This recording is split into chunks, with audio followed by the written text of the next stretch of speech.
April 15th, 2026 House Veterans and Military Affairs Division to order. Quorum is present. We begin our meetings with the Pledge of Allegiance to the flag of the United States. Representative Olson, would you like to lead us? I pledge allegiance to the flag of the United States of America and to the republic for which it stands, one nation, under God, indivisible, with liberty and justice for all. Before we begin our agenda, I want to remind everybody that the committee chair maintains control of this hearing, and I have the following expectations. Signs and placards are not permitted in the hearing room. Verbal outbursts and shouting or disruptive behavior will not be tolerated. Applause or other audible demonstrations are not allowed. For safety reasons, standing or sitting in the walkways and aisles or standing or obstructing at your chair is prohibited. If you require any accommodation, please speak with our sergeant staff identified by the gold ties. Troopers and house security personnel are here to ensure everybody's safety. If you receive an entrance ticket, please retain it as it may be required for re-entry if you leave the hearing room. Fail to comply with these guidelines may result in the removal from the hearing. Representative Rymer, have you had a chance to review the minutes? Representative Rymer moves the approval of the March 25th, 2026 meetings. All in favor, say aye. Aye. Opposed, nay. Motion carries and the minutes of the March 25th, 2026 meetings are approved. The first bill on our agenda is House File 4588. Representative Myers, you're at the table with your testifiers. And I move that House File 4588 before the division. Representative Myers, please begin your testimony if your testifiers state their name before they begin. Thank you, Chair. Thank you, members. Appreciate it. This is my first time in committee, so I did bring a few snacks, so there should be some for everybody, even staff. So House File 4588 is legislation establishing a task force to improve access to mental health services for veterans living in rural Minnesota. So supporting veterans and their families is something that's important to me. My father is a retired major in the Army, so his service has kind of shaped the work that I've done, both growing up as well as, my public service here as a state rep. And what we can do to support them as well as their families is all about bringing options and opportunities to the table. This bill is one way to continue that support for those families. So Minnesota has a strong tradition of supporting veterans, but we continue to hear from veterans and their families, especially in rural communities, that accessing mental health services can still be difficult. Distance, provider shortage, transportation barriers, coordination gaps, which I think you'll hear about, between local, state, federal, and our nonprofit systems are creating some real challenges. So this bill is taking a practical, collaborative approach to directing the commissioner to convene a task force focused on identifying those barriers and then recommending solutions. And I will move to one of my testifiers here. Mr. Chair, members of the committee, my name is Bryce Wood. I am a third-year doctoral student in clinical psychology at Augsburg University and also an 8-year veteran of the United States Air Force. First, I want to thank Representative Myers for bringing this bill forward, and I'm here today in support of HF 4588.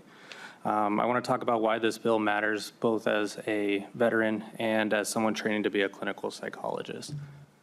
So in my conversations with fellow veterans at the VA, one common frustration I hear is about the distance.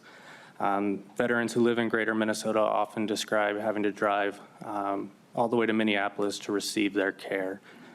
And that's not just a minor inconvenience. A 3 to 4 hour drive for a veteran who's managing PTSD, substance use disorder, or depression is often the difference between getting care and not getting care. The delay becomes a reason to disengage entirely from treatment. And this isn't just anecdotal, so the research is pretty consistent. Rural veterans are 70% less likely to receive any mental health treatment compared to those in urban areas. Rural VA users are more likely to die by suicide than those in their urban counterparts. And recent research has just established a direct relationship between staffing levels at the VA and treatment initiation. With the facilities that are most understaffed being the most impacted, and rural facilities are disproportionately in that category. So this is not a hypothetical problem. It's already something that's happening, and it does have real consequences. Minnesota has nearly 296,000 veterans, and Minnesota has more rural veterans than urban veterans. So those 7.4% of the adult population in non-metro areas are veterans compared to 5.4% in metro areas. These are the communities that sent the most people to help or to serve, and are yet the communities least equipped to support them.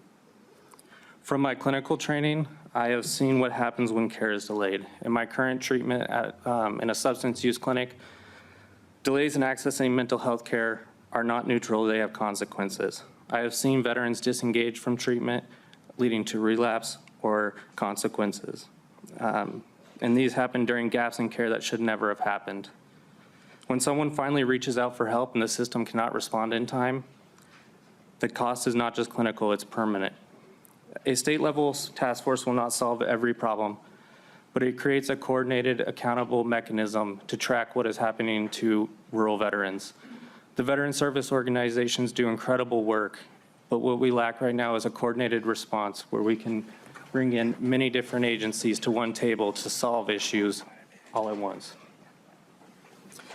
Nearly half of rural veterans nationally are unenrolled in the VA healthcare system, despite being eligible. This is a population we can build if we build the infrastructure to reach it. As someone who served alongside them and who now works to provide care to people like them, I am asking this committee to support HF 4588. Minnesota has an obligation to ensure that rural veterans are not left behind or forgotten. I would welcome the opportunity to continue working as this bill moves forward. Thank you for your time and for the opportunity to provide testimony today. Thank you. To the next testifier, please state your name and begin your testimony. Good morning. My name is Brendan Weed. I'm a Doctor of Psychology student at Augsburg University, classmate of Bryce. I live in Carver County, and approximately in 2013 or 2023, approximately 5% of our citizens were veterans. We have one office in Shakopee, and then there is a small Carver County facility, an in-person place that veterans can walk into and receive basic mental health services, except that facility has a 28-day waiting period. And while those services offer therapy for patients with schizophrenia, for patients with depression, and for PTSD, 28 days is a long waiting period, especially for clients that have existing schizophrenia, that have existing personality disorders, and experience hallucinations and flashbacks. As someone who works with both veterans and their children, the impacts of PTSD and of personality disorders among the population is tremendous. And we know from some of the clinical psychology research that trauma from veterans also affects families, and it affects their children as well. So I ask for full support of the Rural Veterans Mental Health Bill, and especially to develop this task force in order to access and just develop additional information so that veterans can receive the necessary services and so families can receive the support that they need as well. Thank you. Thank you. Next on the testifier list is Mr. Kelly. We're gonna have to kick one around. Okay, who wants to go? Sorry. Oh, yeah, just over here. Go ahead and begin. Good afternoon, Chair, or morning, Chair and members. For the record, my name is John Kelly. I'm the Director of Government Affairs for the Minnesota Department of Veterans Affairs. The department has had some initial conversations with Representative Myers relating to this bill. We'd like to continue those conversations. We believe that while veterans' mental health, and whether it's in the metro or in greater Minnesota, is a very important issue, we'd like to understand which gaps this task force would be exploring and what they'd like to see here before we can support a full commissioner's task force. We believe that there are a number of options for veterans in greater Minnesota relating to mental health treatment, and we'd like to continue that conversation before we can support a task force. I'd also note that The Veterans Suicide Prevention Collaborative is also has the potential to nest a mental health committee in underneath it, and that's already been funded by this committee. So I will look forward to continuing these conversations as this bill moves forward with Representative Myers and his testifiers. Thank you. Thank you. Are there any member questions for the testifiers or the author? Representative Duran. Thank you, Mr. Chair. Mr. Kelly, obviously this is something that is a huge concern of mine. Obviously living in, Bemidji, being a little bit farther from the cities. I see this all the time, especially with my friends and everything up there. What have we learned? I mean, this has been going on for such a long time. And I guess, what have we learned and why haven't we adapted to our situation now? Because we are struggling to get mental health services in our rural communities right now. So I guess what I'm trying to figure out is, what are we struggling? What are the barriers that get us the resources right now? Do we know those, and would this task force help us with that? Mr. Kelly. Chair, Representative Duran, so just to paint the picture a little bit for the members on what infrastructure is currently available in Minnesota for mental health treatment. So the main the main VA systems that serve the state of Minnesota and its veterans is Fargo-Moorhead area VA, Minneapolis VA, and the Twin Ports system. They all offer telehealth for mental health services. And I understand that connectivity is an issue still in greater Minnesota, but that is an option. In addition to that, there are community-based outpatient clinics for both in-person and telehealth in Albert Lee, Ely, Hibbing, and St. James. And then additionally, this committee and the legislature has funded to the department funding for the CORE program with Lutheran Social Services. That's counseling and case management, outreach and referral and education program. This has locations in Alexandria, Brainerd, Detroit Lakes, Fergus Falls, Moorhead, and St. Cloud, and they also offer telehealth. So there is a wide, not only VA, but through the state-funded CORE program that the MDVA manages that funding to LSS. They have those supports and mental health, including intensive in-home treatment for PTSD is available through Lutheran Social Services. And in addition to that, there are vet centers, which are separate but connected to the VA. They have satellite locations in Mankato, Rochester. They have a mobile vet center, and they have a St. Cloud outstation. And my understanding is that Representative Finstad is pushing hard for a Mankato vet center. So I'm not saying it's perfect by any means, but there are a lot of options for veterans to receive treatment for mental health, whether it is in person or via telehealth. And what we want to understand in continuing this conversation with Representative Myers on this bill is, given that ecosystem that currently exists that's funded through either the federal government through the VA or through the state legislature through the CORE program, where those gaps are. And then I think if we need to come back and do a task force, figuring out who's on that task force and how it would operate is something that we'd be interested in, but we need a little bit more time to talk this through with Representative Myers. Representative Duran, any follow-up? Yes, Mr. Chair, thank you. I'll give you a real life experience. When I was working with the Bemidji Police Department, I worked nights, so I got off at 6 a.m. and my buddy was struggling through the whole night. So as soon as I got off shift, the resources were still there, but I got off shift and I drove him 3 hours to Fargo because there was no, area to help him. Mm-hmm. So, I mean, to me, I'm still trying to figure out, we've been going through this for a long time, and we haven't really established a good fix to what our struggles are, especially in northern Minnesota.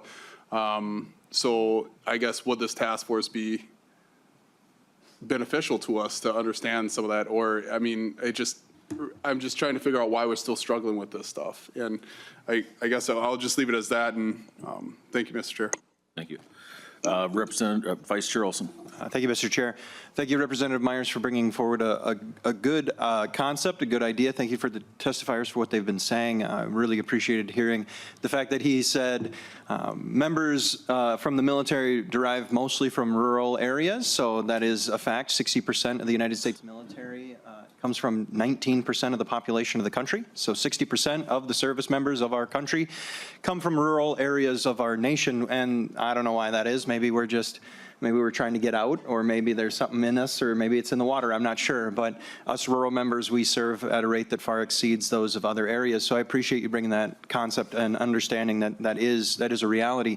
When Mr. Kelly said that we've plussed up our suicide prevention program with the VA, and I think that this is an easy way for us to kind of embed, and I think that the testifiers, if you were to kind of connect with Mr. Kelly on this, I don't think we would need any legislation to get that ball rolling. And so what I really tend to dislike task forces and places where people sit and talk and talk and talk and talk, and they actually don't walk and walk and walk and walk. And so I think that if we really want to get a move on things, we absolutely can embed your concept into what we've already plussed up last year and get the ball rolling today, and not wait for this thing to go through the system and then create a task force and then get people to sit down and have these conversations. We can walk the walk today, and I would encourage you to move forward with that as well, because we can do some real great work. And I think you are absolutely on point when we're talking about rural mental health for veterans. It's necessary, it's needed. 60% of the military is from 19% of the population, so maybe we should have 60% of the mental health care in 19% of the population. I'm not sure, but we got to do something. So I really, really appreciate you bringing this forward. Thank you. And does anybody at the testifier table want to respond? Yeah, thank you, Mr. Chair. I agree that we can take steps now. I think what would be helpful is having a mandated way for this coordination to happen, because often when it's not, this falls through the cracks. I mean, we've seen it over and over again with rural mental health, especially for veterans. Like Veteran Affairs and does incredible work, and they've gone so far from where they are, and yet gaps still remain that need to be addressed. Thank you. Thank you, Mr. Wood. Representative Clardy. Thanks for bringing the bill forward. Would you consider including some more demographics, or having demographics show up? Because I'm really interested in who the rural people are. Are they women? Are they older people? Are they people of color? So is that something that you might consider adding as part of the task force duties? Representative Myers. Yeah, thank you, Chair. I mean, I think the purpose of the task force as written is to be all-encompassing of everybody, including, the people who have served and their families and what the impacts are. So yes. Thank you. Representative Lee. Thank you, Chair. Mr. Kelly, is there like a database that talks, or that kind of has information on some of these disparities in terms of rural services that we have right now?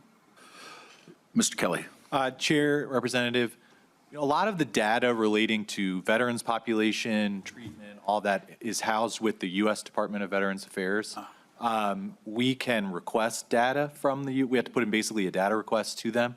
That being said, we have data from Lutheran Social Services on what they're doing under that grant from the legislature. So there's some, but I don't know that we have an all-encompassing database, if that makes sense. Yeah. Representative Lee. Thank you, Chair. I think that's where, I'd like to see kind of the conversation around this task force go, is for us to pull that data to really see the landscape of the disparity of the wait times, of the accessibility, of the miles driven, of all these different data points, and then we can set the needle of, okay, this is where we're at, and this is where we need to go to be able to make sure that we are moving the needle in terms of serving our rural veterans, especially when it comes to mental health services. So I think that's where my recommendation would be in terms of trying to move ahead with some of the conversation around the purpose of a task force. Thank you. Representative Bennett. Thank you, Mr. Chair. I do have a question, and just from being on the education committees, I know this is not the shortage of mental health professionals is not just a veterans issue, it's all issues. We have that for children too, and for everybody. It's just a fact of life, so we need to figure out how to continue to increase availability. My question is for veterans' mental health, does it have to be a veterans-only mental health provider? Can a veteran go see a regular mental health provider and still get reimbursed? That's one of my questions. Mr. Kelly. Chair, Representative Bennett, so the VA has community health care. I don't want to speak to laying out the full process. My base understanding is that if there is not options in VA system, that there are opportunities to go out into the community for not only for mental health, but for physical health. I also note, like I laid out, there are non-VA supports now. So the legislature has funded the CORE program that is based out of the department that provides mental health counseling that are not VA staff through Lutheran Social Services. So yes, veterans are people. So veterans have private health insurance. They also can get their health care from the VA. So they absolutely, yes, they could go and get treatment if they wanted to pay out of pocket. I don't know why they would do so, other than maybe there's an opportunity there for them that's not there with the VA, but they have community care. I would also note, we have, through the additional support from the legislature for veterans suicide prevention, we are standing up, and Ms. Johnson testified to it a few hearings ago, this community health navigator program, where we are going to be having, and based in rural Minnesota, in private healthcare systems, connecting with veterans in crisis and connecting them with services, whether they're private services or through the VA. So we also have county veteran service officers in every county. They're working, and we're trying to build up that connection point with our suicide collaborative and our other services to reach veterans where they're at. I don't think it's a perfect system, but I think we are doing better than a lot of states. Thank you, Mr. Kelly. Representative Bennett, follow up? Thanks, Mr. Chair. Just a follow-up comment, and thank you for that. I do think the whole system, and obviously a lot of it is federally connected and you can't change it, but it needs to be re-looked at, and I hope this task force, if it's put forward, will explore innovative ideas as well. And I do know we have a system problem as well, because I know of actually one of my former students who's now in his 30s or 40s, I can't remember,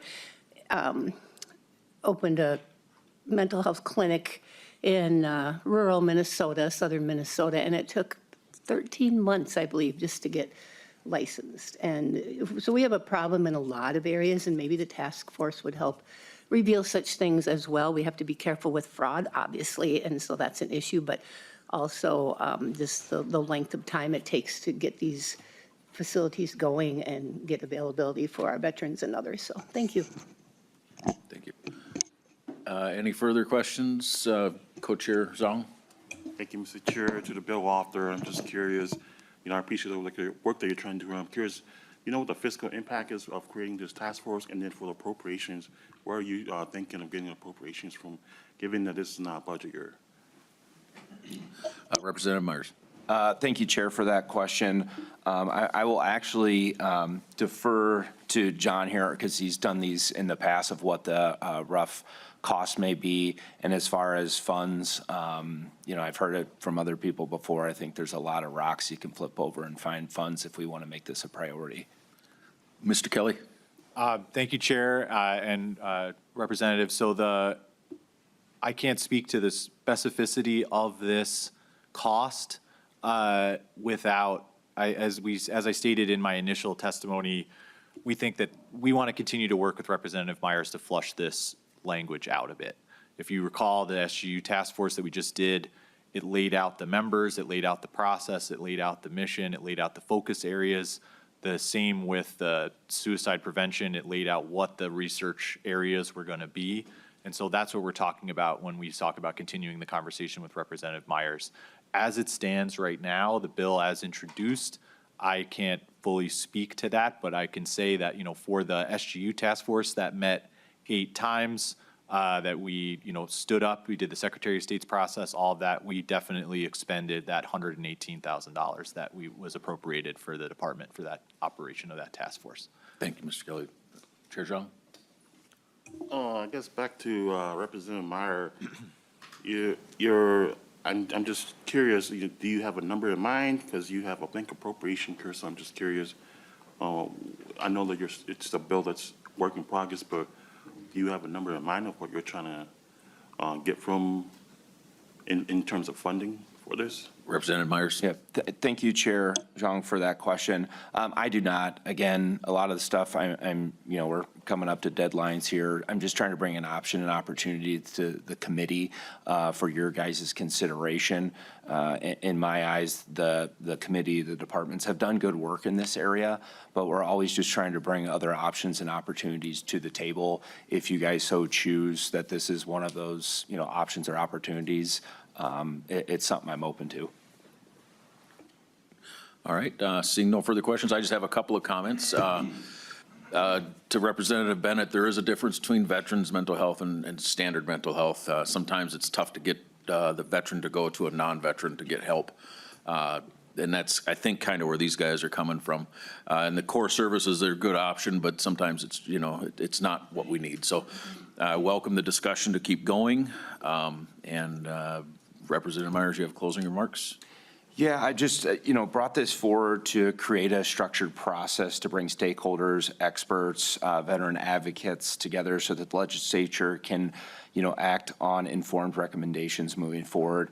I think it's an important step. We talked about those options and opportunities to support, every Minnesota veteran, no matter where they live, and to have that access to mental health support is something that is owed and that they've earned. So I would hope you guys would consider this. Thank you. All right, seeing no further questions and the closing remarks done, House File 4588 is laid over. The next bill on our agenda is House File 3685. Vice Chair Olson, please come to the testifier table. Vice Chair Olson moves that House File 3685 before the division, and I see you have an amendment coded DE1 that replaces the House language with the Senate version of the bill. That is correct, Mr. Chair. I will move the DE1. Any questions or discussion on the DE1 amendment? Seeing none, all in favor of adopting the DE1 amendment, say aye. Aye. Opposed, say nay. Motion carries and the DE1 amendment is adopted.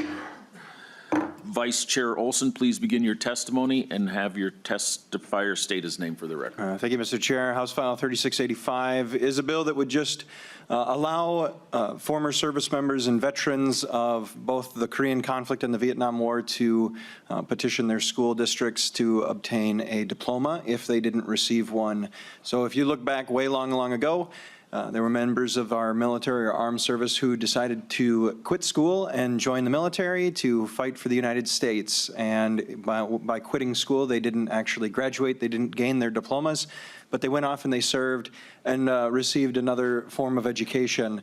And so this is just a way that we can say thank you for your service. And in many times, a lot of these individuals went back home and became very successful farming or owning a business or something that didn't require them to have a diploma. And so they never went back to school. It would be kind of ridiculous to ask someone who fought at, in Vietnam and someone who is in the chosen reservoir in Korea to come back to finish 12th grade. So this is just a way that we can provide that. It doesn't apply to anything other than those areas. The DE amendment that was just adopted gives you really tight limitations. It's not, there was a time, I think it was 2022, when we were seeing some significantly reduced recruitment in the United States military, where the Army actually said, for a 1 week period of time, they said, we'll take people who don't have GEDs or diplomas. For 1 week, they said if you've got a high enough ASVAB score, which means you can read and write and do math and that kind of stuff anyways, they would have taken you, but that only was for 1 week. That doesn't apply to these individuals. So the people who joined for 1 week period of time in 2022 can't ask for a diploma from Minnesota, but these are for Vietnam and for Korea. Thank you, Mr. Chair. Mr. Kelly, state your name and begin your testimony. Thank you, Chair and members. For the record, John Kelly, Director of Government Affairs for MDVA. I want to thank the committee for the opportunity to testify on House File 3685, and thank you to Representative Olson for bringing this bill forward. This bill clarifies in state law what we understand to be a standard practice for school districts across the state, providing at-request high school diplomas for veterans who left school before graduating and serving in the military. We appreciate the collaborative approach that Representative Olson took in drafting this bill. The amendment reflects input from MDVA as well as MDE, and we are good with this bill. Under this process, in House File 3685, school districts will provide a diploma to Minnesota Korean War era and Vietnam era veterans. This process allows for recognition of those who put their education on hold and answered their country's call. If passed, Minnesota would join numerous states, other states who have enacted similar policies and programs. My grandfather, a proud World War II veteran, received his high school diploma in the 1990s under New York's version of this program. The Minnesota Department of Veterans Affairs stands ready to assist school district staff as needed in verifying discharge paperwork. Thank you for your time today, and I'm available to answer any questions. Thank you. Are there any questions for the testifiers or the author? Representative Clardy. Thanks for the bill. Just a question. So is this done by request of the person or the family member? Okay, back to the data. Is there a database as well, or is it just solely on request? I'm sorry, Representative Olson. Yeah, thank you, Mr. Chair. So this is going to be based off of a request from either the family, because it can be posthumously awarded to an individual, or it's based off of their request to the school district. Representative Clardy. Good bill. Thank you. Any further questions? Co-Chair Zhang. Thank you, Mr. Chair, and thank you, Mr. Vice Chair, for bringing this bill forward. I'm just curious, why just these two conflicts, and what about future conflicts? Have you taken into consideration other conflicts? Vice Chair Olson. Yeah, thank you, Mr. Chair. Personally, I'm open to say, there are ways that you can obtain an associate's degree through some of your service with the military based off of what your education afterwards. So for those who don't know, individuals go to basic training, but then they go to their AIT, which is their initial training for the job that they're going to do. And so if you're an infantryman, you learn how to dig holes and shoot guns and that kind of stuff. But if you're signal, you're learning computers, you're learning all sorts of different communications aspects. You're working radios and all sorts of great things. Not saying that our infantrymen who walk around with guns all day aren't a bad thing, but there are ways that you can get an alternate education, and so you can actually apply your military training to universities who will provide you with an associate's degree for the training that you were awarded. So I'm absolutely open to the concept of saying any person who has served X amount of years in the military and has achieved this level of an ASVAB score, proving that they can read and write, deserve a GED or a diploma. I'm good with that. This is one step. And a lot of the individuals, if you're looking at it, modern military, most people have a GED or a diploma. I actually was told, I don't know, I didn't verify it, but someone told me that a GED was created for the purpose of soldiers obtaining something like this after they get back from war. So I think that this is a great way of working it, and I'm happy to move forward with that too. And Co-Chair Zhang. Thank you, Mr. Chair. And then I'm looking at the Senate language on line 1.17. It includes public and non-public schools. So I'm just curious, in your DE amendment on line 1.4, it says school district or charter school. Does the school district, I don't sit on the education committee, so maybe Representative Bennett can answer this too, but does that also include non-public schools too, Mr. Vice Chair?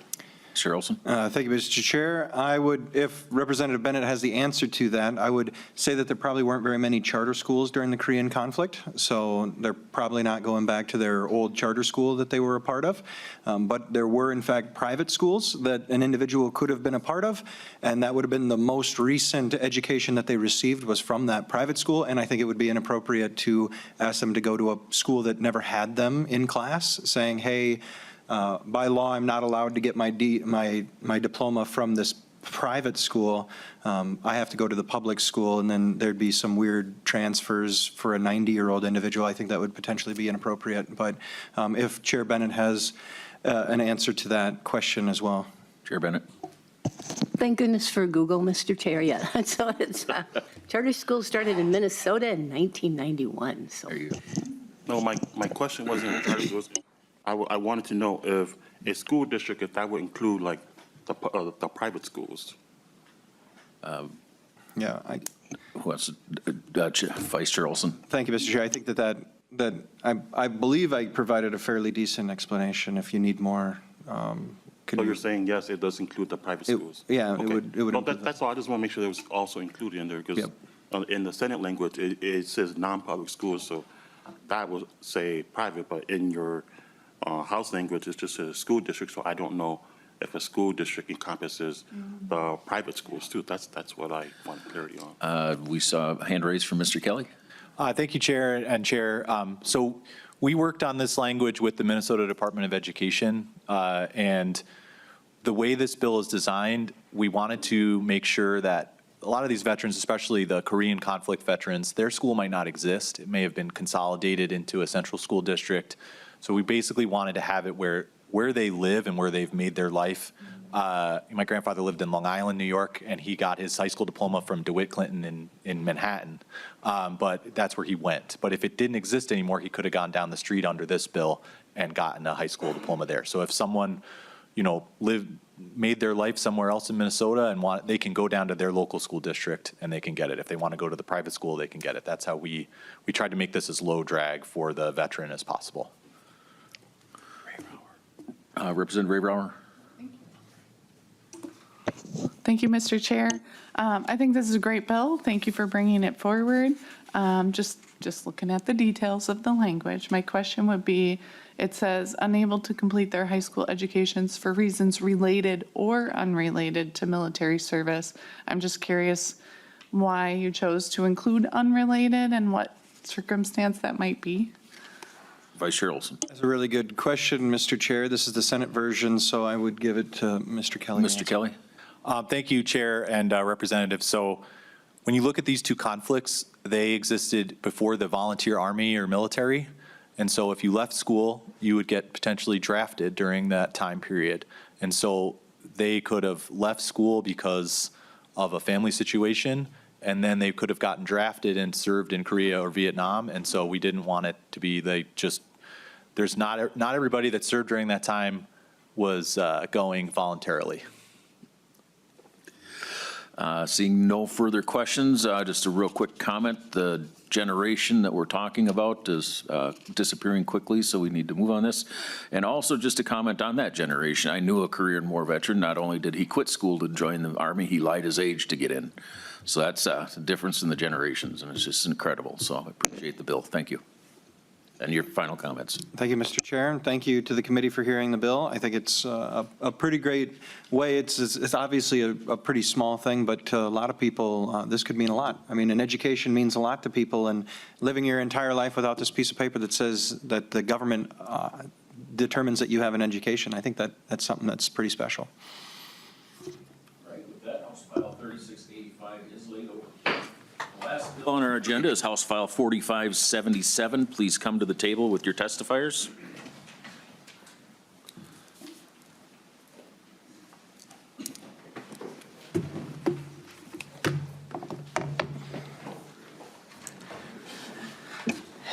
I will move House File 4577 before the division.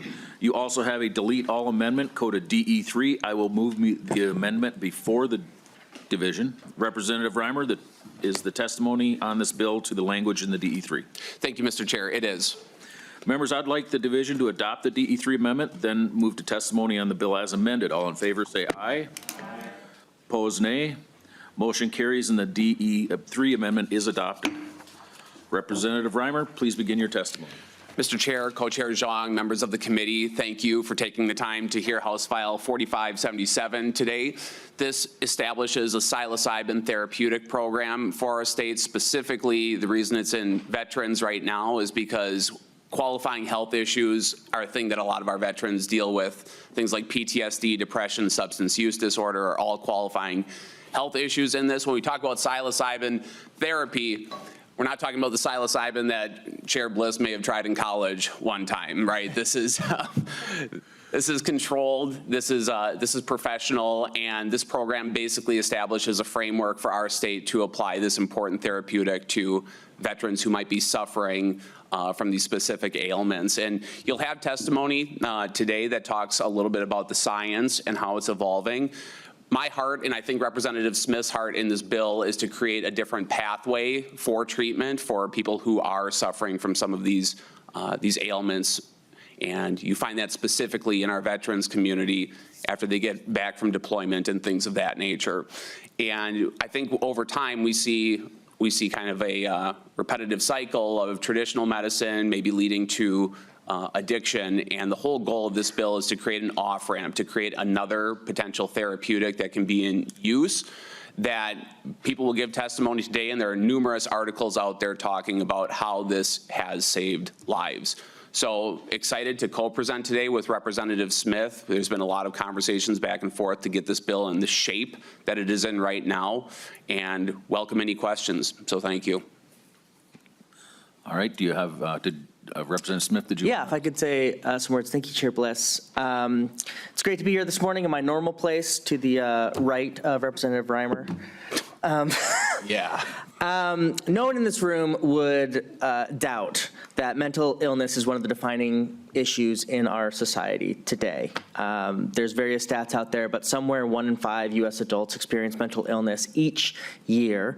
And the horrors of mental illness are not just the experience itself, but of course the trickle-down effects in all areas of life. People with depression have 40% higher risk of developing cardiac disease, hypertension, stroke, diabetes, obesity, and a wide variety of other things. 34.5% of U.S. adults with mental illness also have substance use disorder.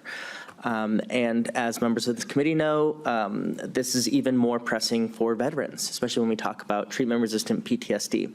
It affects approximately 7 to 20% of veterans, depending on their service era, with higher rates up to 29% in those from Operation Iraqi Freedom and Enduring Freedom, which is very personal to me. That's when I grew up, and a lot of classmates and friends went to serve our country at that time.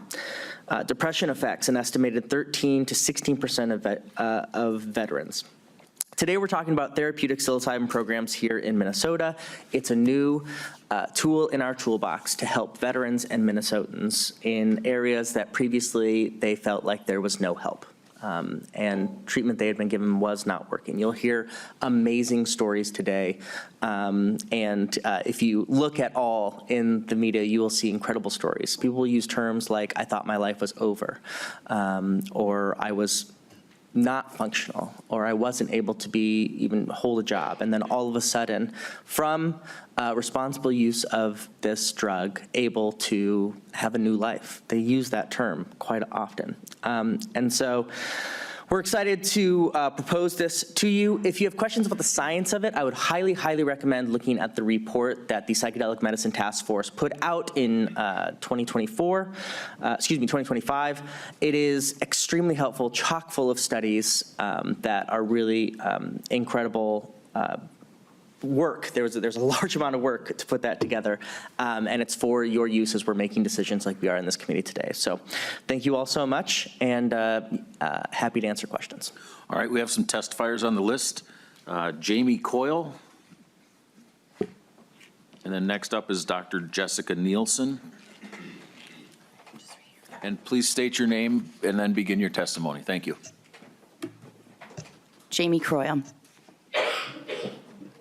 Chair, members, I am here today in support of the Psychedelic Access Project. It is a Minnesota-based advocacy organization working to advance safe and equitable and fact-based evaluation and access to psychedelic-assisted therapies. We focus on policy, education, and responsible implementation. My name is Jamie, as I stated. I am a co-founder and board director of the Psychedelic Access Project. I've spent years advocating for plant medicine policy in Minnesota, and I have been trained and licensed as a natural medicine facilitator in the state of Colorado. We strongly support the intent of this bill. It creates a structured, supervised, and clinically grounded pathway for psilocybin therapy for individuals with conditions such as PTSD, depression, and substance use disorders. For this committee, that is especially relevant for veterans. Thousands of Minnesota veterans are living with PTSD, and many are not finding relief through existing treatments. This program offers a new tool that could be life-changing. We appreciate the bill's focus on safety, including medical screening, licensed facilitators, and controlled administration sessions. At the same time, we want to highlight a concern around the timeline and access. As written, the program may take up to 2 years to stand up, followed by a 3-year pilot with final recommendations due in 2031. In practice, that means if the program fills up quickly, the earliest patient could access this treatment, the access to this treatment could be as late as July of 2032.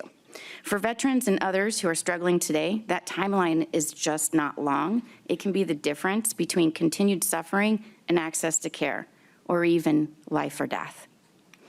For veterans and others who are struggling today, we encourage the inclusion of interim reporting to the legislator and flexibility to expand access if early data shows strong outcomes. This allows the state to remain cautious while also being responsive. It's a strong bill. With small adjustments to timeline and scalability, Minnesota can better serve veterans and others in need. Thank you for your time and consideration. Thank you. Dr. Jessica Nielsen. Please state your name and begin your testimony. Yeah, thank you. My name is Dr. Jessica Nielsen. Chair Bliss and esteemed members of the House Veterans and Military Affairs Committee. My name is Dr. Jessica Nielsen. As I said, I'm testifying in support of HF 4577 to create a psilocybin therapy pilot program here in Minnesota based on one of the recommendations of the legislatively created Psychedelic Medicine Task Force. I was appointed by the governor in 2023 and elected to serve as the chair of the Psychedelic Medicine Task Force based on my extensive experience doing psychedelic clinical research here in Minnesota, where I conducted the first FDA and DEA-approved psilocybin clinical trial in the state. The task force submitted our 200-page legislative report last year with recommendations that included creating a therapeutic access program with psilocybin mushrooms. The report thoroughly evaluated their long history of use by indigenous cultures worldwide, scientific evidence for their safe and effective therapeutic uses across a broad range of difficult-to-treat mental health conditions, the expansion of access in other states and countries who have legalized regulated access models to fill the gap in currently available treatment options, and policy considerations for implementation for our recommendations. People are not well. Currently available therapies don't work for everyone, and options that are available can be prohibitive depending on levels of access, insurance coverage, and availability of adequately trained therapists. Clinicians are frustrated about the limited tools at their disposal to help their patients heal. We need more options and tools in the toolkit. I personally know 6 people who have taken their own life over the past year, 2 of whom were veterans. I can't help but wonder if their lives could have been saved if there were more effective options for them to access, especially when a viable alternative with psilocybin mushrooms is widely available, yet currently illegal to access. Both the Department of Veterans Affairs and the Department of Defense, the Department of War, are investing millions into helping provide access to treat the mental health fallout of combat for veterans and active duty military, recognizing that those who serve our country have bared the cost with their physical and mental health and deserve access to as many options that we can provide. The task force report thoroughly reviewed the scientific research with psilocybin and other psychedelic medicines up to the end of 2024, with more promising research and therapeutic indications being published since then. The interest in psilocybin therapy has been increasing since their prohibition in 1970, not just from those hoping to experience their healing potential, but also from the scientific and medical communities that see this as an effective alternative to the currently available treatment options that aren't effective for large numbers of people. Current indications suggest treatment-resistant depression, end-of-life distress, substance use disorders including alcohol abuse and tobacco, and that these are better treated with psilocybin than their currently available treatments, and promising findings from ongoing studies on dozens of other health conditions, including post-traumatic stress disorder, specifically in veterans, are coming out every day. While the clinical trials with psilocybin are showing extraordinary promise and outperforming currently available treatment options on the path towards FDA approval, we cannot wait for an FDA-approved pharmaceutical version of a treatment that readily exists in nature, has been widely used safely for thousands of years worldwide by indigenous cultures, and is already widely used out in the community, including other states like Oregon, Colorado, and New Mexico, who have legalized therapeutic access to psilocybin mushrooms, with 38 other states having some type of legislation introduced to expand access to these types of therapies. I encourage you to support HF 4577. Thank you for your time and consideration of this important piece of legislation to help ease the suffering of patients and veterans in Minnesota. Thank you. Thank you. Ross Brecky. I hope I pronounced your name correctly. Please state the proper pronunciation and begin your testimony.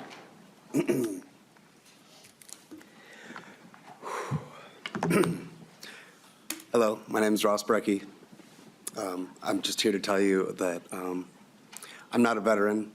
I'm here to support one of my childhood friends who is a veteran. Me and Chris were the naughty kids in school, and in the late 90s he joined the Marines, and he was in that for a long time. And in the early 2000s, I ran into him on the top of a mountain in California right after he'd finished his deployment and was being released. And from then on, we continued to connect with each other and chat over the years, and both of us struggled deeply with depression and alcohol and tobacco and just mental health issues. Chris continues to struggle. And we talk a lot about what happened to me in early 21 when I experienced my first psilocybin therapy. On July 6th of this year, I will celebrate 5 years free of alcohol and tobacco. And my depression symptoms are like 90% gone. I mean, I gotta have a little with this world, right? There's healing to be found in this medicine. This is not something new. This is something that humans used to have access to for thousands of years. Psilocybin has evolved in mushrooms more than once in totally different species on this planet. It's here to help us. I believe that if we can pass these laws and make the changes, we can bring healing to more of our veterans who need the healing. Every 37 seconds, we lose another one. That's a devastating, devastating thought. Think of all the families and children that have had to deal with the loss of their family members. So I'm here today to ask you to please consider passing this bill for all of humanity. Thank you. Thank you very much. And final testifier is Mr. Kelly.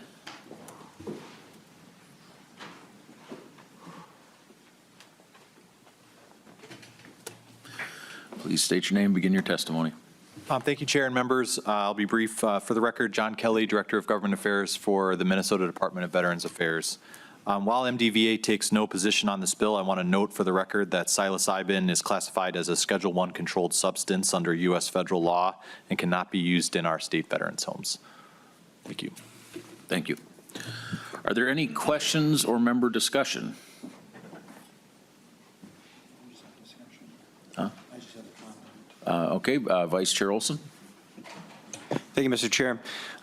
Thank you for beginning the conversation on what I hope to be a really long and arduously researched conversation before enactment by the state of Minnesota. You know, about 25 years ago, Minnesota service members and veterans were told that there was a wonder drug. They called it a prescription wonder drug. They said it had a really low addiction potential. They said because of its 12-hour slow release, it was going to be, you had less than a 1% chance of being addicted to this drug, right? They said that because of that slow release, there was less potential for abuse, and it would provide you with 12 hours of relief. And they pushed it, and they pushed it, and they pushed it. And that was OxyContin. and members, I know countless service members and veterans who at one point in time struggled with the addiction of that drug.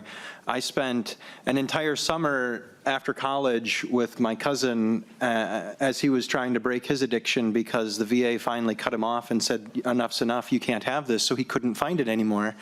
And we spent the entire summer in his basement playing video games because that was all he could manage to do as he was breaking his addiction to this prescription wonder drug that was FDA approved, was not a Schedule I drug, and had been researched thoroughly. And we heard here today comments of great potential. It has the potential to benefit. It has this, it has that. And we're seeing that there's only 2 states in the entire country, Oregon and Colorado, that allow this type of a drug to be utilized widely.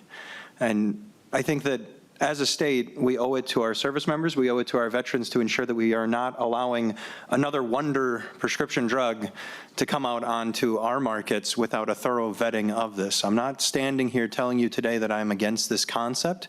I'm not saying that the doctors are wrong.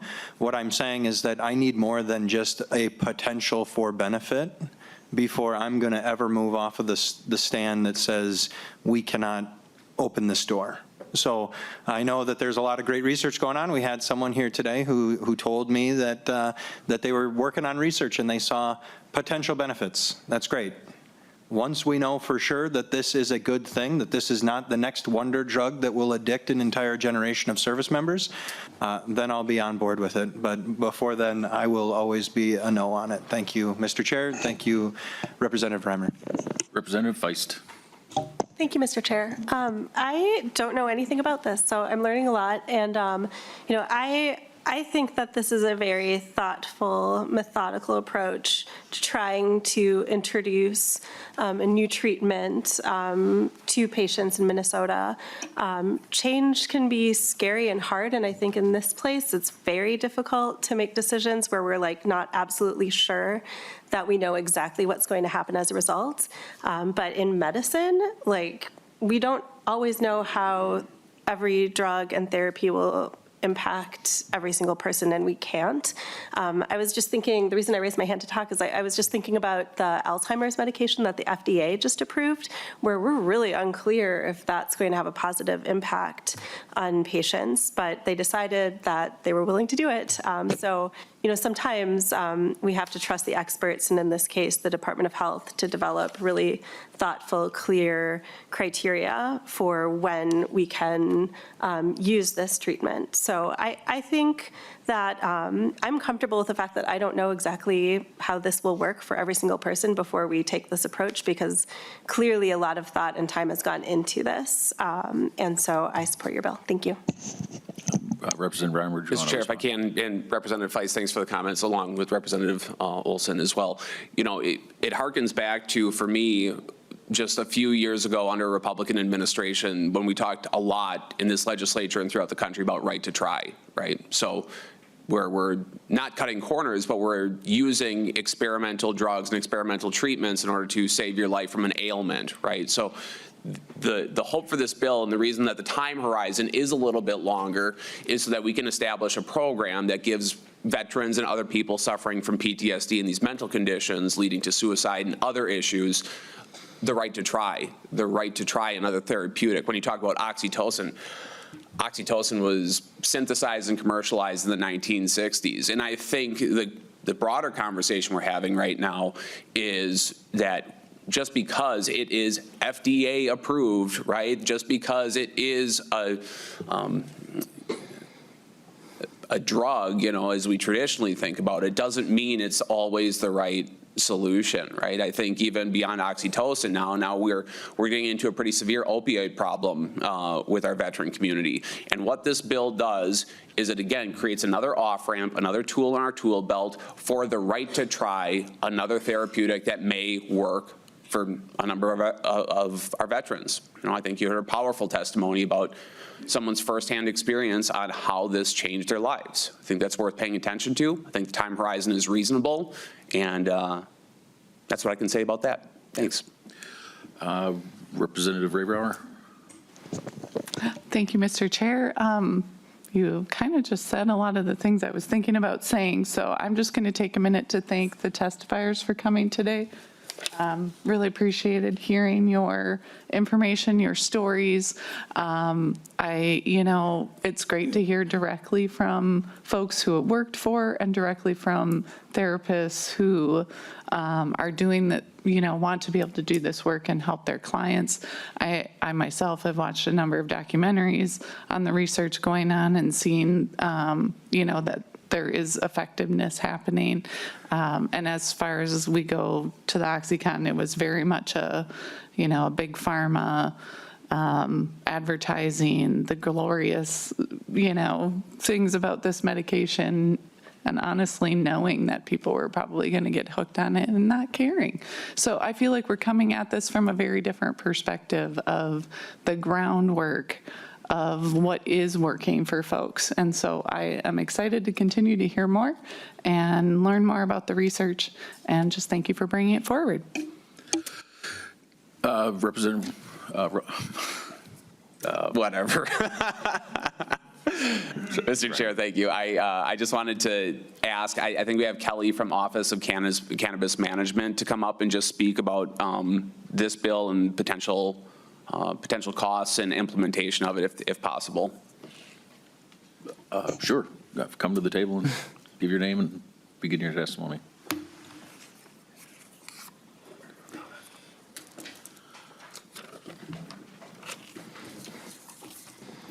Good morning, chair members. My name is Kelly Wilder, and I serve as the Government Relations Director for the Office of Cannabis Management.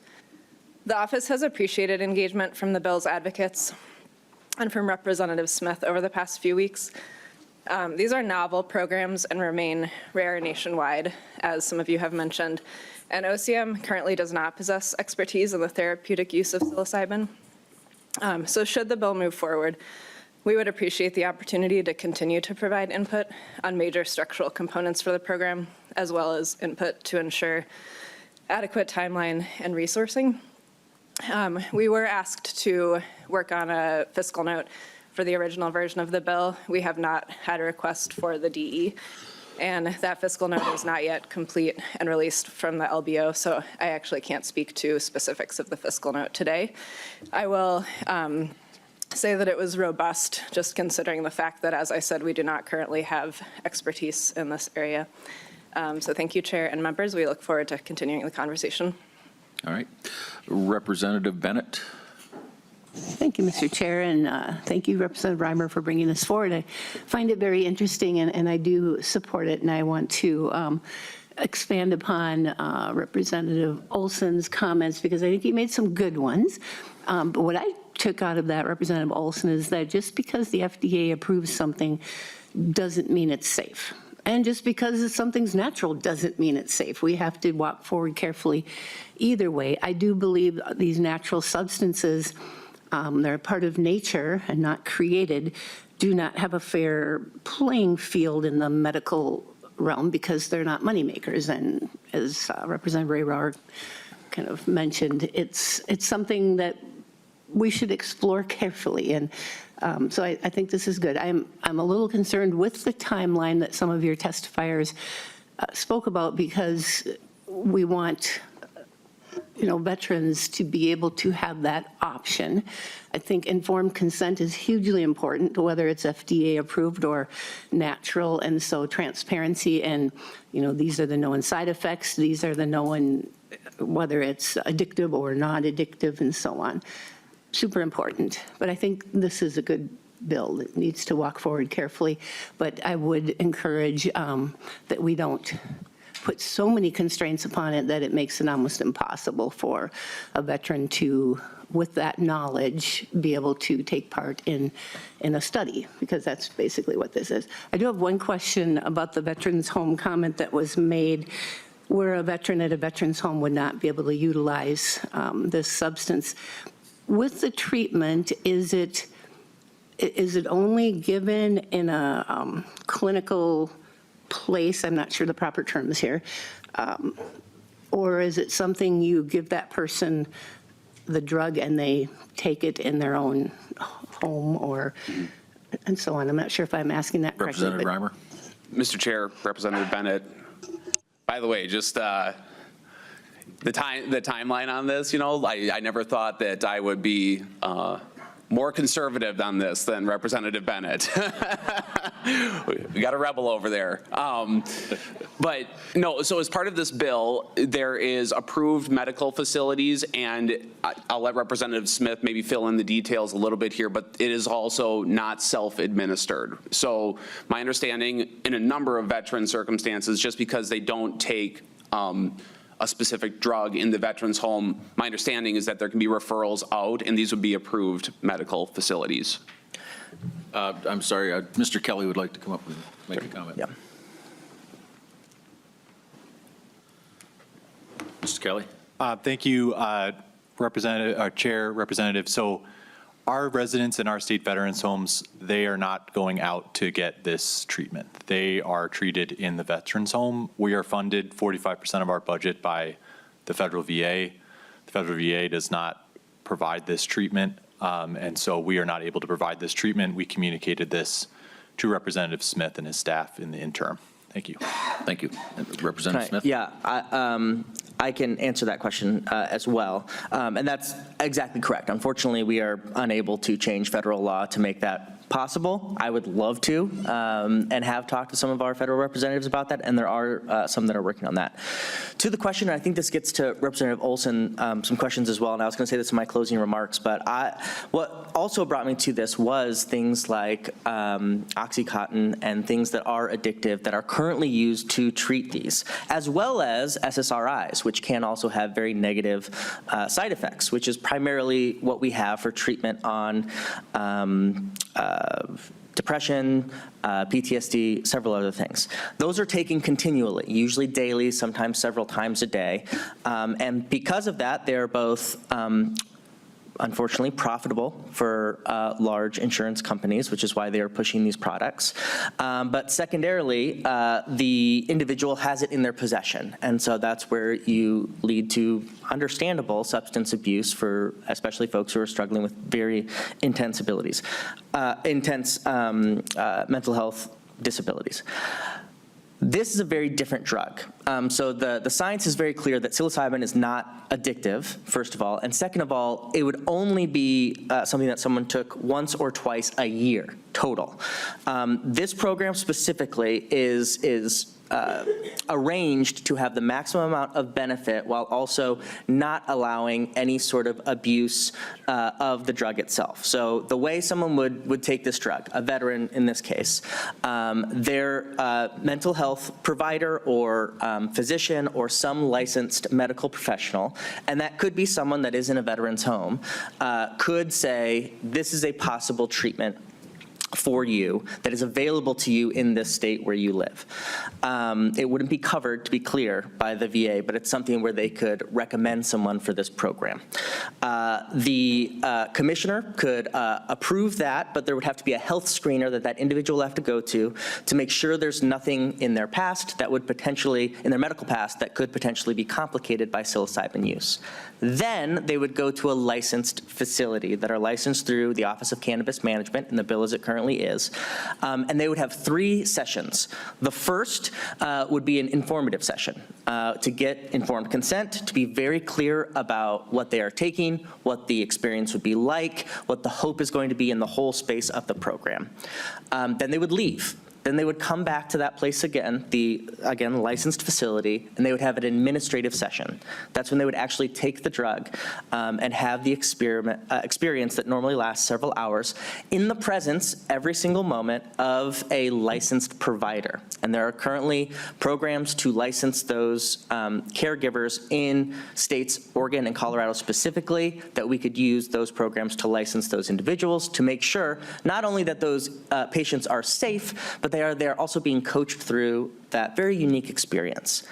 And then when it was judged that it was safe for them to go, they would leave. Then they would come back for a 3rd session called an integrated session, which is to talk through that experience and make sure that it's integrated in their overall life and healing process. And then that individual would have a year in this program where if they felt that was a good experience, they could come back. Again, if all of those professionals, licensed professionals, think that that would be a helpful process. So I think it's helpful to kind of go through how an individual would actually go through that to help with these specific questions, which are great questions. So hopefully that was clarifying. Any further questions? None? I do have some comments. I believe I co-signed on this bill. The studies I've read shows great promise. To Co-Chair Olson's remarks on Oxy, yeah, it was pushed out bad. It was prescribed bad. It is a wonderful drug when used properly. I recently had 3 joints replaced. I don't think I could have made it through without that. So, and again, I'm very careful when I take that drug and try to sometimes pull myself off a little too soon. And trust me, that's not a favorable experience. I do have a question. Why psilocybin and not something like ibogaine, or I'm sure there's other drugs? Is there something unique about psilocybin versus ibogaine? And the reason I bring up ibogaine, I'm sure you're all familiar with Marcus Luttrell, and if you're not, watch the movie Lone Survivor. He is an American hero, stuck behind enemy lines in Afghanistan for many, many, many days, many broken bones, shot. Very traumatic experience, watch his entire SEAL team get killed, along with a SEAL team rescue team get killed. He went and got ibogaine treatment, and he is a huge supporter of that. He said it changed his life. So that's, this stuff does have great promise. I like the fact that we're doing it in a very controlled environment. I do have concerns about licensing the facilities. I'd like to see a licensed medical facility. I'd like to see the licensing requirements on that. I don't want to see it just a shop down on Hennepin. And forgive me if I'm using Hennepin in a derogatory way. Just when I grew up, that's what it was. And I just want to make sure that they're licensed, clean medical facilities for these people. I also want to make it clear I do not support the legalization of these products for recreational use. Under a controlled environment, I think they're very valuable. And with that, I'll leave the closing remarks to you guys. Yeah. Do you want me to go first? Do you want to finish off? I'll let Representative Smith make the closing remarks, but yeah, I think too, I'm trying to remember I would have similar concerns, Chair Bliss, with you about the total kind of free-for-all. I think that we've actually seen problems with that, like in the cannabis part of the world, like being in commerce. I think that rollout has been a little bit clunky. But yeah, I can't address the specific mushroom type. I don't have a lot of experience personally with those products, but I do believe in the general outlet that we're potentially creating here for our veterans. So I'll turn it over to Representative Smith here shortly. I want to thank you all for your time and your consideration on this bill, and I really do hope it's a conversation we can keep open. I also just wanted to thank you for taking the bill. I think the application of this bill is really important for veterans. I wanted this bill to start here for this reason, and I'm sure, the way the internet works, you'll start to see more stories pop up about this in your news feeds over time just because your phones are listening to this committee right now. So wanted to thank you all again for taking the time, and I'll turn it over to my co-author. Representative Smith. Yeah, thank you so much, Chairs Bliss and Zhang, for hearing this bill. I'll get some of your questions, and I really appreciate your statements on this bill, Chair Bliss. First of all, for ibogaine and other psychedelics such as LSD, MDMA, that have incredible potential and also are being studied currently to help. They are, since they are synthetic, they are created in a lab, which are currently, almost all of our labs are licensed federally. And so since it is federally Schedule I, it is very difficult to, outside of a research project, or able to get that to patients in a regular setting. And that's why we chose this. The reason that psilocybin was so attractive is because it grows naturally. It's literally mushrooms out of the ground that we can cultivate. We know how to cultivate them safely. We know how to test them, make sure that they're able to be ingested. We know how many grams of this particular psilocybin is in each mushroom. So that was really what attracted the research and specifically the task force to this being something that could get a supermajority of approval. And we can do that within Minnesota. So it also keeps us away from interstate commerce, which of course would get us into federal areas. So that's why we focused in on psilocybin. It was the best way that we could, as a state, argue to the federal government that we are doing this for our citizens within our own state. The second question as to facilities, one of the reasons that we gave OCM, who's going to be overseeing this, a lot of flexibility is learning from mistakes of the past. Oregon, when they passed their therapeutic program, had a huge list of requirements for these facilities, out of a desire, as we both have, for this to be safe. But in the actual world, how that turned out is that there was no place that actually could meet all of the standards that they actually put in the law, which obviously, once it's law, can't be changed. So there's some comical ones you can read about if you'd like, about like the thickness of the safe where the psilocybin would be in the evenings. And it was to such an extent that no areas could actually be open in Oregon. And we actually heard from the director of the Oregon program in our task force, and they recommended give some broad boundaries, as you said, Chair Bliss, to make sure it's safe, to make sure it's clean, make sure it's medical, these people are licensed, that everything is to top standard for the patients, but don't be so prescriptive that, you know, at the end of the day, after we do all this work, as Representative Bennett said, no one can access it because, you know, it's only in maybe one facility that's in Rochester because there's Mayo Clinic, or, you know, it's up in Duluth, and so people don't have access to it. So that's why we gave kind of a broad direction to OCM. I'm happy to talk about if that direction is enough or not enough in the bill. I think certainly that's something we would like. At the end of the day, this is not a Representative Rymer bill or Representative Smith bill. Really, this is for the people of Minnesota, including veterans, to be able to have access to something that can help them. In one of the biggest areas of concern we have in our society. And that's why I'm passionate about this. That's why I'm thankful for partnerships across the aisle and wherever we can find it, so people can get the help that they need to live the lives they want to lead, and especially those who have given such a service to our country. So thank you, chairs. Thank you. House File 4577 as amended is laid over. Thank you, gentlemen. This is the last meeting of the House Veterans and Military Affairs Divisions. I'd like to give each member the opportunity to make some remarks if they would like. And I'll then turn it over to Co-Chair Zhang to make remarks, and then I will close out the meeting. So we'll start down here with Representative Hill. Thank you, Chair Bliss and members. Being a member of the Veterans Committee has once again been an education for me.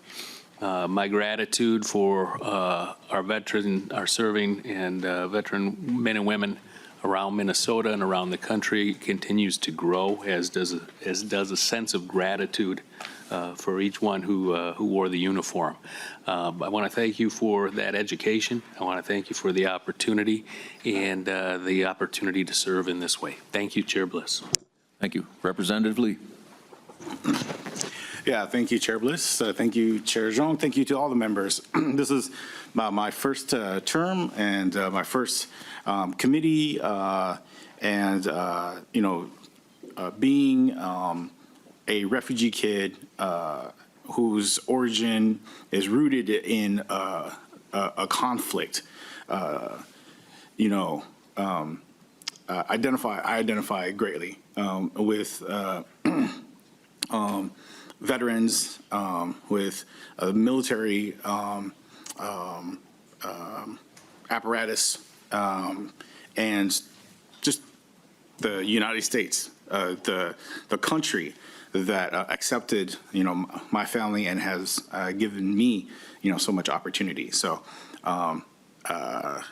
it is a chaotic world, but so much, I have so much appreciation and love and pride and just gratefulness to all of our service members, those who have served and those who are serving, and those who are interested in serving, you know, in the future.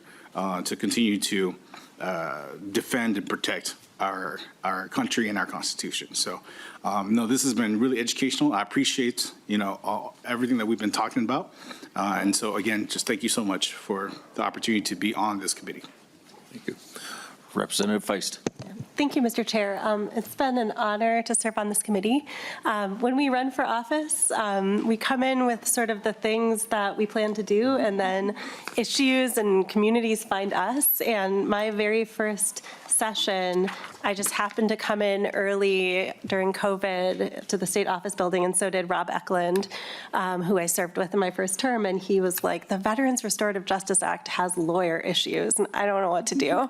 Like, can you please help? And I was like, sure, I'll deal with the lawyer issues. And in working on that bill, I had the opportunity to work with veterans advocates to learn so much about veterans' struggles and their lives, and those connections have stayed with me in the years that I've served, and it's just been really great in my final term to be able to serve on this committee. So thank you so much, Chair Bliss, Chair Zhang, and committee. Thank you. Representative Clardy. Thank you, chairs. Thank you for setting the tone for the committee. This was a committee that I chose to be on. I chose to be on it because my father was a veteran, my uncles were veterans, my siblings were veterans, and it just means a lot to me. I mean, I also am, my background, I deal a lot with mental health, and I am here and trying to absorb a lot. I've learned a lot, but I also want to contribute a lot. So I really appreciate the opportunity for being on here. Thank you. Thank you. Representative Rymer. Thank you so much, Mr. Chair. I just want to thank all of the committee members, and I really want to thank both our co-chairs, Zhang and Bliss, for running a great committee, working in a bipartisan effort to honor our veterans. It's been an incredible honor to be a co-vice chair. Just really appreciate that opportunity. And I also have to thank my predecessor, former chair, Mr. Jerry Newton, for mentoring me and encouraging me. And he just such an incredible person with a long, long history of service, including a veteran himself and being a sergeant major. And so thank you. Thank you, Jerry. Thank you. Representative Bennett. Thank you, Mr. Chair, and thank you both, Chair Zhang, Chair Bliss, for your level-headed and common sense bipartisan leadership. It's a pleasure to serve on this committee always, and to the whole team. It's been great. And this is a committee where you can go and you just can kind of, okay, we can work together here and not have the stress that we have in many of the others. So thank you, and it's an honor to be able to serve our veterans and military, and appreciate that.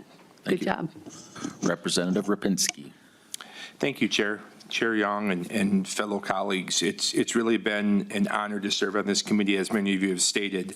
And I think we all deeply value the service and sacrifices that our veterans have made. And I truly believe we have a profound responsibility to act on that and ensure they receive the support that they deserve. And being on this committee gave us the opportunity to do that and to give back, and the gratitude to really turn it into action.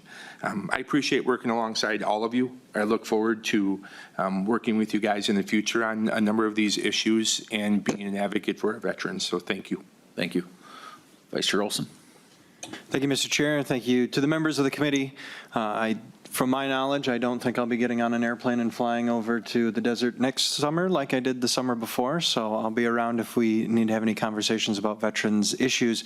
You know, when Representative Rymer mentioned Command Sergeant Major Newton, and Major Olson used to fight about who cared about soldiers more, because the Command Sergeant Majors always like to think that it's their job, but I'm a firm believer that it's the officer's job to take care of their soldier. But I've kind of come to a realization that it is this committee's job to take care of soldiers. So I appreciate that everyone at this committee has it at heart to take care of their soldiers, to take care of the veterans here in the state of Minnesota. So thank you so very much for your dedication to the service members of this state.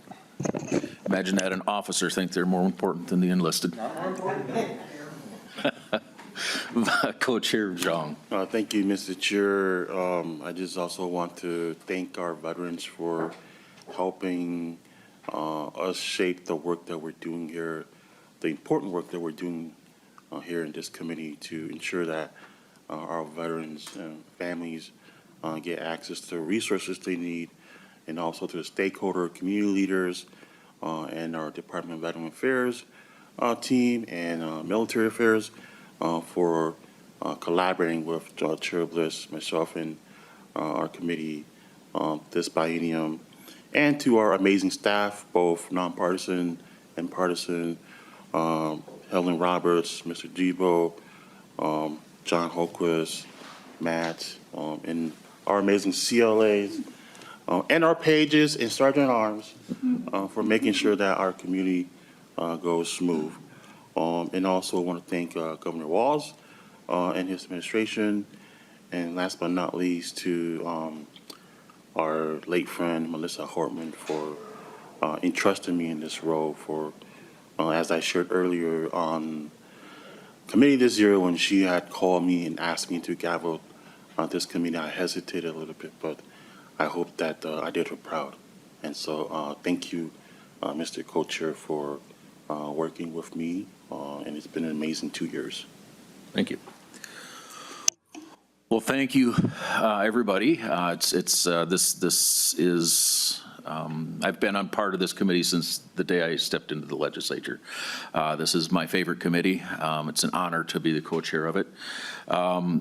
And it's nice to get to know you guys in a nonpartisan way as human beings and fellow legislators. It's one of the things I enjoy about this committee.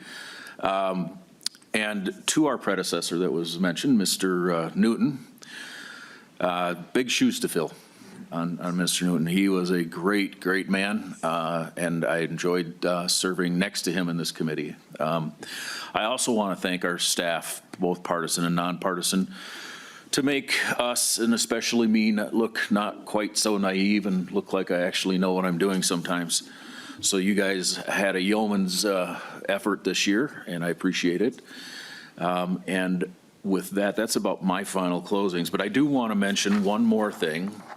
Veterans Day on the Hill, great event. It's April 23rd. The event starts at the Armory at 9 a.m. And then they walk up here in mass, and it's a great, great scene, and to hear them in the rotunda is amazing. To see that many veterans and heroes in one room makes me feel very small. So, and to make me feel small is a big thing. I appreciate their service, and I hope you guys can take the time to come to that again. It's April 23rd. I believe they're in here at noon into the rotunda. What time? 1:30. Thank you for the clarification. So it'd be really great to see you all there. Thank you very much. And with that, let's see, there being no further business before the division today, this meeting is adjourned.